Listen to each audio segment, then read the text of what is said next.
प्रबुद्ध साथियों, आज मैं उस ध्वनि को आप तक पहुंचा रहा हूं जो सलाखों से भी नहीं रुकी। ये आवाज सत्य की, करुणा की और संघर्ष की भंते विनाचार्य जी की आवाज है। अगर आस्था की रक्षा के लिए जेल जाना पड़े तो वो मेरा सम्मान है। मैंने बौद्ध धम्म को आचरण में उतारा है, सिर्फ पढ़ा नहीं। अब समय है आप भी खड़े हो जाओ। धम्म को बचाने के लिए हम सबको एकजुट होना होगा। यह आंदोलन न किसी पार्टी का है, न किसी संगठन का। यह आंदोलन बौद्ध समाज की आस्था की पुकार है। महाबोधि महाविहार हम सबकी आस्था का केंद्र है। अब हमें इसकी गरिमा को लौटाना है। जानिए श्रद्धेय भंते अस्य जी और राष्ट्रीय बहुजन सिंगर शशिभूषण के माध्यम से भंते विनाचार्य जी का संदेश।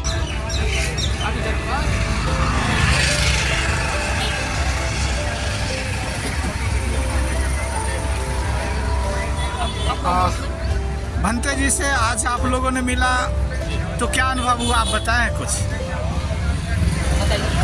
हम लोग आज यहाँ जिला का जो सेंट्रल जेल है यहाँ पर है, और हम अभी भंते विनाचार्य से मिलकर आए हैं। और विनाचार्य जी ने बोला है कि भाई वहाँ पे जो लोग हैं वो एकत्रित रहें, और वहाँ पे जो लोग हैं जो बुद्ध के प्रति समर्पित हैं, बाबा साहब भीमराव अम्बेडकर जी के प्रति समर्पित हैं, वो कहीं ना कहीं जो धर्म को बचाने की लड़ाई है वो चलती रहनी चाहिए। क्योंकि अगर आपकी धर्म और संस्कृति नहीं है तो आपका कुछ भी नहीं है। तो वैचारिक जो क्रांति जो भंते जी ने जगाई है, भंते जी बहुत ही मतलब दुखी नहीं है, वो खुश हैं। और भंते जी कह रहे हैं कि मैं धर्म की लड़ाई लड़ रहा हूँ और मैं जो समाज की लड़ाई लड़ रहा हूँ, समाज को इकट्ठा करने का काम कर रहा हूँ। हम लोग वहाँ मिल करके आए हैं और उन्होंने ये आदेश दिया है कि जैसा भी नेतृत्व होगा, दिल्ली में जो कमेटी बन रही है, दिल्ली से जो नेतृत्व होगा, दिल्ली में कमेटी बन रही है, जो देश का नेतृत्व वहाँ से चलेगा, मैं सब लोगों के साथ हूँ। और जैसा सब लोग कहेंगे, जो कमेटी कहेगी, हम उसका निर्वहन करेंगे। सब लोग मिल करके आगे हम लोग काम करेंगे। भंते जी की दिनचर्या ठीक है। उन्होंने बताया कि मैं फ़िलहाल स्वस्थ हूँ, ठीक हूँ। और बस उनका संदेश है कि भाई लोगों से कहो कि अपना जो बौद्ध विहार है वो मुक्त होना चाहिए किसी भी।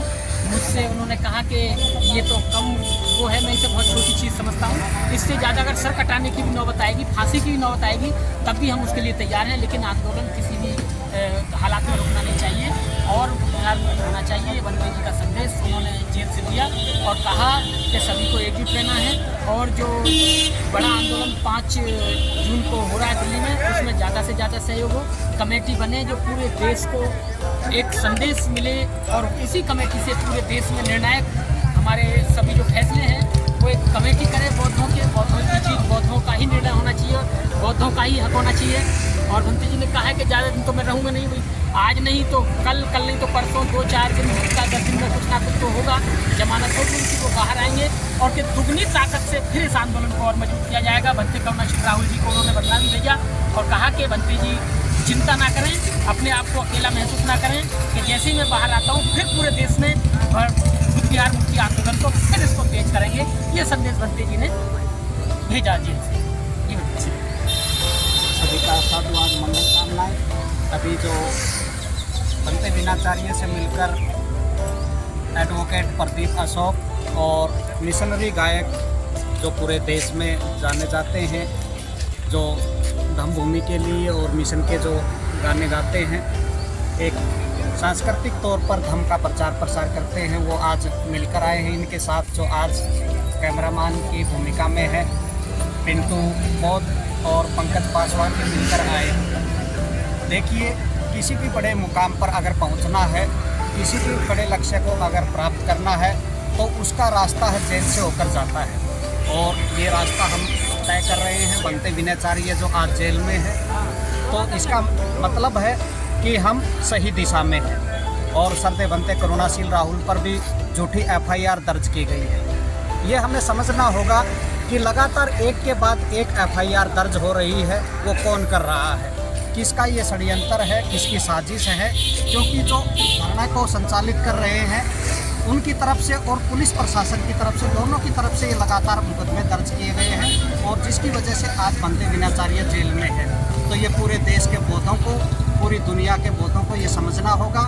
अभी तक जो आंदोलन के नाम पर जो नौटंकी चल रही थी, किसी भी प्रकार की सुविधा जो उपासक और उपासिकाएं हैं, जो बौद्ध भिक्षु यहाँ बैठे थे, उनको मुहैया नहीं करवाई गई। और एक कमेटी होनी चाहिए जो किसी भी आंदोलन के लिए ज़रूरी है, जिसके लिए श्रद्धेय भंते विनाचार्य सरदे बनते करुणाशील राहुल ने लगातार प्रयास किया, इस आंदोलन को गति देने का काम किया, लेकिन उन्हीं को रास्ते से हटाने के लिए ये साजिश रची गई और इस आंदोलन को है कमज़ोर करने का या कहें कि ख़त्म करने का काम किया गया है कि किसी मोनेस्ट्री में, किसी मकान में या किसी के बेडरूम में है ये आंदोलन नहीं चलते। ये देश के बौद्धों का और दुनिया के बौद्धों के श्रद्धा और आस्था का केंद्र है।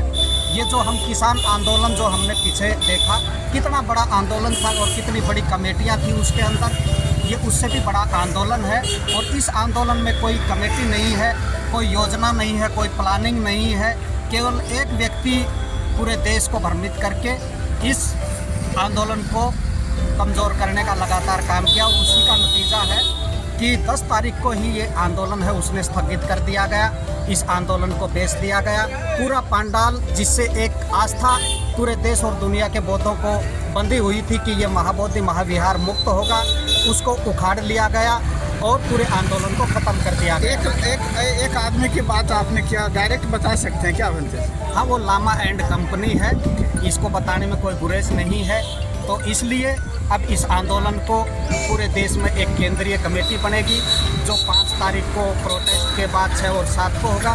फिर ये कमेटी है, ये दिशा और दशा तय करेगी कि ये आंदोलन कैसे हो, इसका स्वरूप कैसा हो।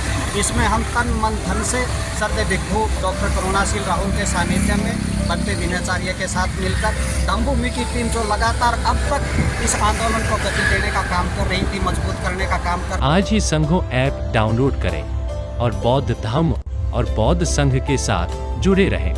अगर आपको यह जानकारी उपयोगी लगी हो तो हमारी YouTube चैनल को लाइक करें, शेयर करें और सब्सक्राइब करना न भूलें। साथ ही हमारे Facebook पेज को भी लाइक और फॉलो करें ताकि आप आगे भी ऐसी ज्ञानवर्धक बातें मिस न करें।